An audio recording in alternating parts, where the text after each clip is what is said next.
Chapter 8. The Ark rests on Ararat. God remembered Noah, all the animals, and all the livestock that were with him in the ship. And God made a wind to pass over the earth. The waters subsided. The deep's fountains and the sky's windows were also stopped, and the rain from the sky was restrained. The waters receded from the earth continually. After the end of 150 days, the waters decreased. The ship rested in the 7th month, on the 17th day of the month, on Ararat's mountains. The waters receded continually until the 10th month. In the 10th month, on the 1st day of the month, the tops of the mountains were seen. Noah sends a raven and a dove. It happened at the end of 40 days that Noah opened the window of the ship which he had made, and he sent forth a raven. It went back and forth until the waters were dried up from the earth. He sent forth a dove from him to see if the waters were abated from the surface of the ground. But the dove found no place to rest her foot, and she returned to him into the ship, for the waters were on the surface of the whole earth. He put forth his hand and took her, and brought her to him into the ship. He stayed yet another 7 days, and again he sent forth the dove out of the ship. The dove came back to him at evening, and behold, in her mouth was an olive leaf plucked off. So Noah knew that the waters were abated from the earth. He stayed yet another 7 days, and sent forth the dove, and she didn't return to him any more. Exiting the ark. It happened in the 601st year, in the 1st month, the 1st day of the month. The waters were dried up from the earth. Noah removed the covering of the ship and looked. He saw that the surface of the ground was dried. In the 2nd month, on the 27th day of the month, the earth was dry. God spoke to Noah, saying, "Go out of the ship, you and your wife and your sons, and your sons' wives with you. Bring forth with you every living thing that is with you of all flesh, including birds, livestock, and every creeping thing that creeps on the earth, that they may breed abundantly in the earth, and be fruitful, and multiply on the earth." Noah went forth with his sons, his wife and his sons' wives with him. Every animal, every creeping thing, and every bird, whatever moves on the earth after their families, went out of the ship. Noah builds an altar. Noah built an altar to Yahweh, and took of every clean animal and of every clean bird, and offered burnt offerings on the altar. Yahweh smelled the pleasant aroma. Yahweh said in his heart, "I will not again curse the ground any more for man's sake, because the imagination of man's heart is evil from his youth. Neither will I ever again strike everything living as I have done. While the earth remains, seed time and harvest, and cold and heat, and summer and winter, and day and night shall not cease." Chapter 9. The Covenant of the Rainbow. God blessed Noah and his sons, and said to them, "Be fruitful, and multiply, and replenish the earth. The fear of you and the dread of you will be on every animal of the earth, and on every bird of the sky, everything that the ground teems with, and all the fish of the sea are delivered into your hand. Every moving thing that lives will be food for you. As the green herb, I have given everything to you. But flesh with its life, its blood, you shall not eat. I will surely require your blood of your lives. At the hand of every animal, I will require it. At the hand of man, even at the hand of every man's brother, I will require the life of man. Whoever sheds man's blood, his blood will be shed by man. For God made man in his own image. Be fruitful and multiply. Bring forth abundantly in the earth, and multiply in it.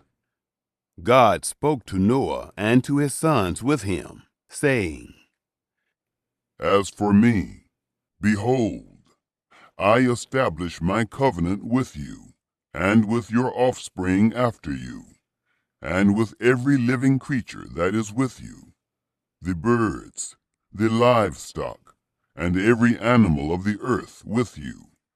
Of all that go out of the ship, even every animal of the earth, I will establish my covenant with you. All flesh will not be cut off any more by the waters of the flood. Neither will there ever again be a flood to destroy the earth. God said, This is the token of the covenant which I make between me and you, and every living creature that is with you, for perpetual generations. I set my rainbow in the cloud, and it will be for a sign of a covenant between me and the earth. It will happen, when I bring a cloud over the earth, that the rainbow will be seen in the cloud, and I will remember my covenant, which is between me and you, and every living creature of all flesh. And the waters will no more become a flood to destroy all flesh. The rainbow will be in the cloud. I will look at it, that I may remember the everlasting covenant between God and every living creature of all flesh that is on the earth. God said to Noah, This is the token of the covenant which I have established between me and all flesh that is on the earth. Noah's sons. The sons of Noah who went forth from the ship were Shem, Ham, and Japheth. Ham is the father of Canaan. These three were the sons of Noah, and from these the whole earth was populated. Noah's shame and Canaan's curse. Noah began to be a farmer and planted a vineyard. He drank of the wine and got drunk. He was uncovered within his tent.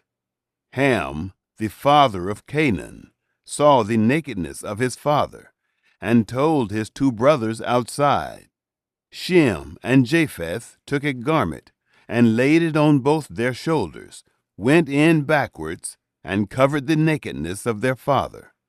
Their faces were backwards, and they didn't see their father's nakedness. Noah awoke from his wine and knew what his youngest son had done to him. He said, Canaan is cursed.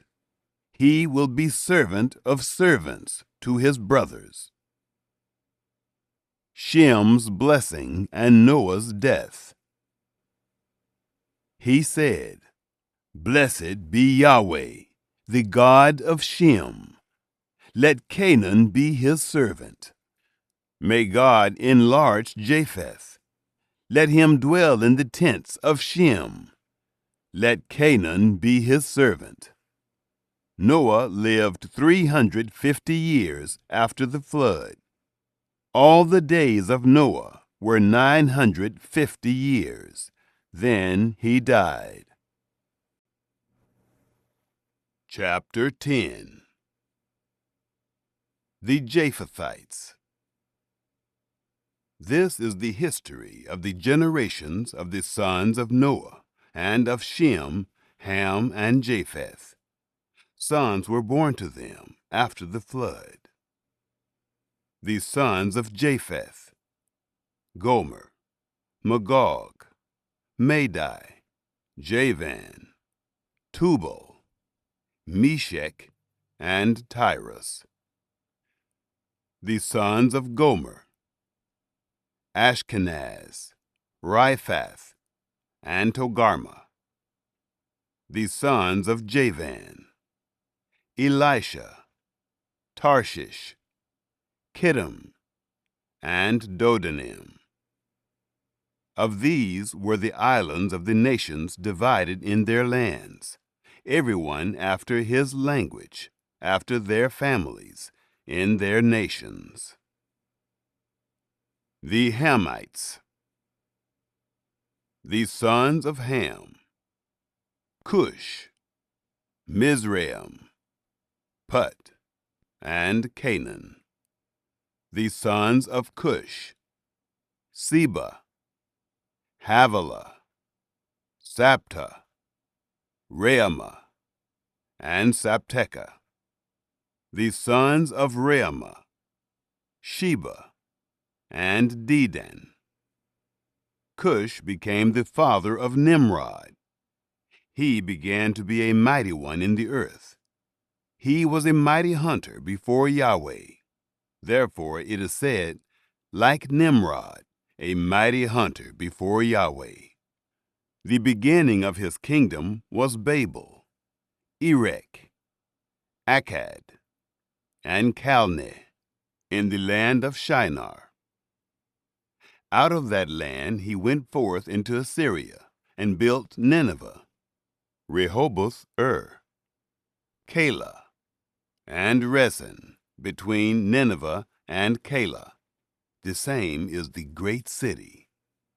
Mizraim became the father of Ludim, Anamim, Lehabim, Naphtuim, Pathrusim, Casluhim, which the Philistines descended from, and Caphtorim.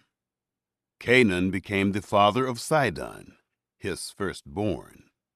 Heth, the Jebusite, the Amorite, the Girgashite, the Hivite, the Archite, the Sinite, the Arvadite, the Zemarite, and the Hamathite. Afterward, the families of the Canaanites were spread abroad. The border of the Canaanites was from Sidon, as you go toward Gerar to Gaza, as you go toward Sodom, Gomorrah, Admah, and Zeboim to Lasha. These are the sons of Ham, after their families, after their languages, in their lands, in their nations. The Semites. To Shem, the father of all the children of Eber, the elder brother of Japheth, to him also were children born. The sons of Shem: Elam, Asher, Arpachshad, Lud, and Aram. The sons of Aram: Uz, Hul, Gether, and Mash. Arpachshad became the father of Shelah. Shelah became the father of Eber. To Eber were born 2 sons. The name of the one was Peleg, for in his days the earth was divided. His brother's name was Joktan. Joktan became the father of Almodad, Sheleph, Hazarmaveth, Jerah, Hadoram, Uzal, Diklah, Obal, Abimael, Sheba, Ophir, Havilah, and Jobab. All these were the sons of Joktan. Their dwelling was from Mesha, as you go toward Sephar, the mountain of the east. These are the sons of Shem, after their families, after their languages, in their lands, after their nations. These are the families of the sons of Noah, after their generations, in their nations. Of these were the nations divided in the earth after the flood. Chapter 11. The Tower of Babel. The whole earth was of one language and of one speech. It happened, as they traveled east, that they found a plain in the land of Shinar, and they lived there. They said one to another, "Come, let's make bricks and burn them thoroughly."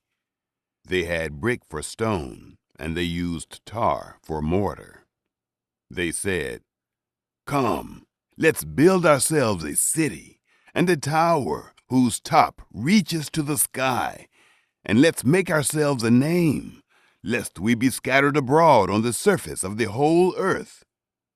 Yahweh came down to see the city and the tower, which the children of men built.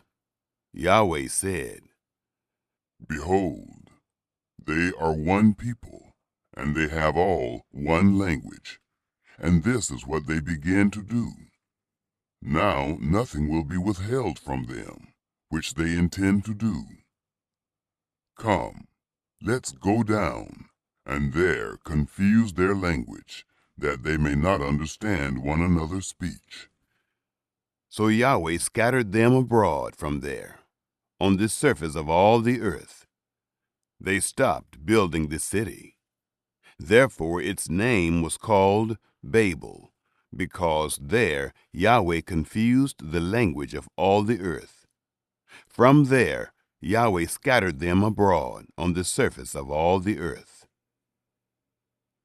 Genealogy from Shem to Abram. This is the history of the generations of Shem.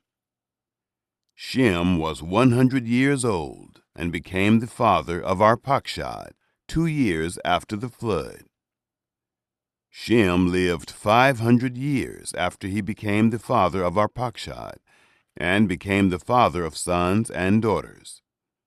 Arpachshad lived 35 years and became the father of Shelah. Arpachshad lived 403 years after he became the father of Shelah and became the father of sons and daughters. Shelah lived 30 years and became the father of Eber. And Shelah lived 403 years after he became the father of Eber and became the father of sons and daughters. Eber lived 34 years and became the father of Peleg. Eber lived 430 years after he became the father of Peleg and became the father of sons and daughters. Peleg lived 30 years and became the father of Reu. Peleg lived 209 years after he became the father of Reu and became the father of sons and daughters. Reu lived 32 years and became the father of Serug. Reu lived 207 years after he became the father of Serug and became the father of sons and daughters. Serug lived 30 years and became the father of Nahor. Serug lived 200 years after he became the father of Nahor and became the father of sons and daughters. Nahor lived 29 years and became the father of Terah. Nahor lived 119 years after he became the father of Terah and became the father of sons and daughters. Terah lived 70 years and became the father of Abram, Nahor, and Haran. Terah's descendants. Now this is the history of the generations of Terah. Terah became the father of Abram, Nahor, and Haran. Haran became the father of Lot. Haran died before his father Terah in the land of his birth, in Ur of the Chaldees. Abram and Nahor took wives. The name of Abram's wife was Sarai, and the name of Nahor's wife Milcah, the daughter of Haran, who was also the father of Iscah. Sarai was barren. She had no child. Terah took Abram his son, Lot the son of Haran his son's son, and Sarai his daughter-in-law, his son Abram's wife. They went forth from Ur of the Chaldees to go into the land of Canaan. They came to Haran and lived there. The days of Terah were 205 years. Terah died in Haran.